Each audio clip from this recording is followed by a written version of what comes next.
So here it is, the follow-up to Godzilla 2000. So here's a movie that I kinda space, I'm gonna be honest with you guys. My feelings toward this film are kinda simple, so I'm gonna break it down to you guys the best that I can.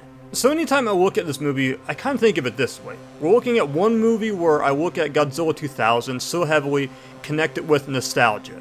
And then after that, the movie that comes out after this is such a monumental movie and also possibly one of the most perfect Godzilla movies ever. But then there's Godzilla vs. Megaguirus, somewhere in the middle of all this. You know, I really would have loved if this film had continued and progressed every character that we saw in Godzilla 2000. It just bothers me this movie has a lack of continuity between it and Godzilla 2000. I love seeing characters evolve. I mean, there's so many series from Alien with Ellen Ripley, and then for that the Evil Dead with Ash. So, I think that's one thing about the Godzilla series in the Millennium Era that I really despise us to talk about with Godzilla 2000. Miki Sakusa is a great example. She was a character that was brought in, and she was kind of minor in Godzilla vs. Biollante. But the thing is though, as the series went on, she was a huge pivotal point once we got to the end of the Heisei era. This right here lacks any of that, and that's kind of unfortunate because you gotta restart from the beginning and recreate new characters and their stories and tell it within one movie. An example of developing characters I will say is imagine if the GPN was in this movie and they're continuing to understand and learn about Godzilla. Not just Godzilla, but dealing with new adversaries, whether it's humans or just new kaiju like Megaguirus showing up along the way. I think it was a big missed opportunity. But, restarting the movie though, you have new goals and new things you can do, and maybe there were missed opportunities in Godzilla 2000 that just weren't tapped into enough though. I do remember upon hearing about this movie and seeing the poster, I was so hyped and crossed my fingers and hoped this movie would come to theaters in the United States. So for the next 2 years, I basically spent time imagining what could possibly be in this film. By 2003, I finally got my first viewing as a Godzilla marathon would run. All my attention was geared towards waiting for this movie, and lots of my reaction was just mixed, honestly. So what do I contribute this towards? Ultimately, it's just characters I just don't care about, and I'm not that invested in their goals and their motives in this movie. If Godzilla 2000 had some connection to this, maybe this could have helped. It could have helped create a storyline in that movie where they lose somebody close, and then after that it crosses over into this film. Godzilla vs. Megaguirus just shoves everything into this film, even the things it doesn't necessarily have to. But it does it anyway. An example would be this movie has flashback sequences from the exact film we're actually watching, which is kinda unnecessary. It's one thing to show a flashback sequence from a previous film that's entirely different, just in the case the audience hasn't seen that movie that it's referencing. But, to show it in the film we're actually watching is just kinda useless weight this movie doesn't need. Like said, we actually saw the tragic events at the beginning of this film when it started. So since we're talking about the beginning of this film, it's best that we just get started and kinda dive into this movie's storyline and plot. The opening of this film is actually pretty distinctive, because it opens with the flashbacks of another film. Okay, I can go ahead and give this a pass. This is an okay flashback sequence that passes. The reason is because not only is it referencing a completely different film and the events in the case that let's say there's an audience member that hasn't seen the original Godzilla for some reason, but it also changes the events of what happened in the original movie. So rather than killing Godzilla off like he was killed off by the Oxygen Destroyer in the original one, in this film Godzilla just retreats back to the ocean and isn't seen for another 12 years before he returns and resurfaces to attack. And admittedly, I will say it's kinda cool to see Goji 2000's suit just inserted into these scenes from the original movie, and sure maybe it looks a tad corny, but it works, and retells the story, gearing the audience up for the changes that be. Because of the fact that Godzilla is constantly attacking the nuclear power plants, this causes the country to head towards a crisis, struggling to find a suitable replacement such as solar, electric, and so on.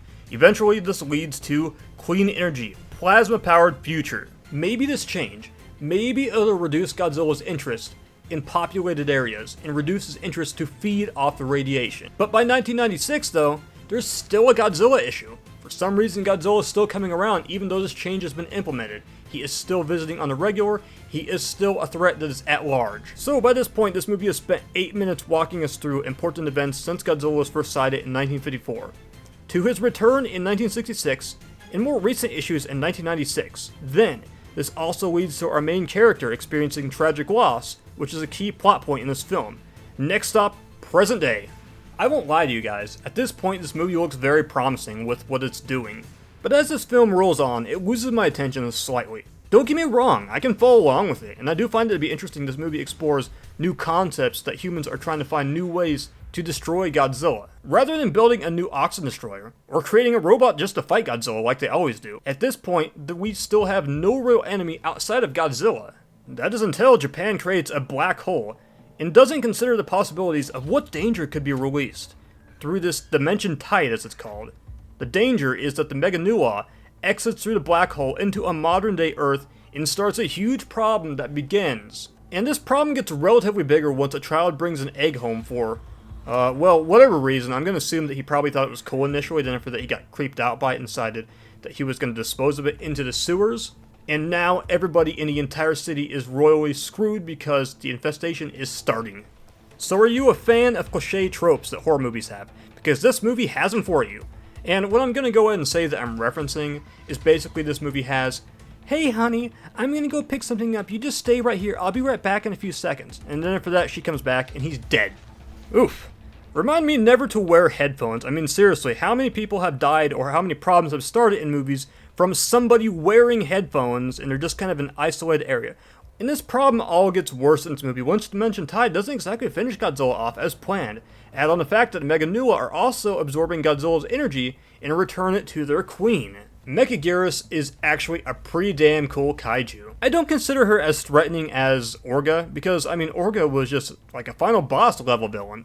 However, this one lone film shows that her intelligence is all there, and she appears to be a tad mischievous in the battle with Godzilla. I don't know, I think it's kind of cool to see this kaiju appear in one lone movie but have a lot of personality in the end. And Megaguirus gives Godzilla a good run for his money in this battle sequence. And good lord, does this movie have some amazing moments that I just absolutely love in this Godzilla film. Just throwing his body at Megaguirus. It's the eyes widening that really get me. Or Godzilla playing games with her and using his tail in a way we've never seen before. So I can't even hate on this movie. It gets a little cartoony with its battle sequence, but that's kind of what makes it a little lovable. And I think that's probably one of the strongest points of this movie, because it feels like we're actually getting closer to the Showa era, much closer than we've ever seen before with its battle sequences. It doesn't matter if it's unrealistic, it's fun. I think that this battle sequence is such a stand-up point, and honestly by this point in the movie, I could care less about the whole Dimension Tide thing, or what we got going on with the main characters in this film.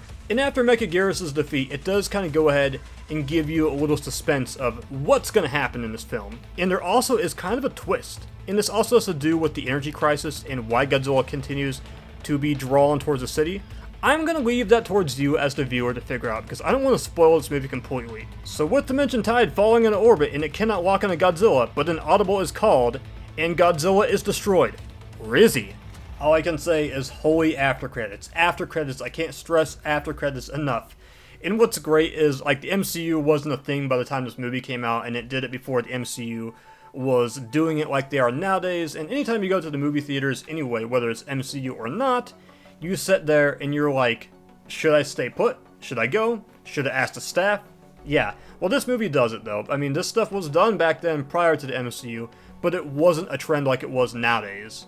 And you know what? I think I was a lot less harsh in this film than I figured I'd be. I figured I was going to call this movie out. And in my last review, I talked about this movie. My opinion was going to be negative. I don't think I'm as hard on it as I thought it was, after rewatching this film. It's not an amazing, goated movie, but the battles are certified fresh in this film. The one big battle that we get. And it does feel like it's more of a filler movie for me, and considerably weaker than most Millennium films. But it was great to see my favorite suit get one more run, even if it's got some minor changes and a lot more colorful, because this is probably one of the few blatantly green Godzilla designs that we've actually seen on a movie screen. To sum it up, I think it was worth a watch. And while it's not my most ideal must-watch, nor is it in the top 10 Godzilla movie, I'd probably call it C tier at best. But that aside, it's something that maybe will do something for other viewers. The next film is an undisputed champion when it comes to the reception among fans. You know it, it's a little film that's a much-loved classic. We're just going to go ahead and call it GMK due to the fact it has a long title. But be ready as we reset the continuity timeline. Thanks for watching, like, subscribe, until next time!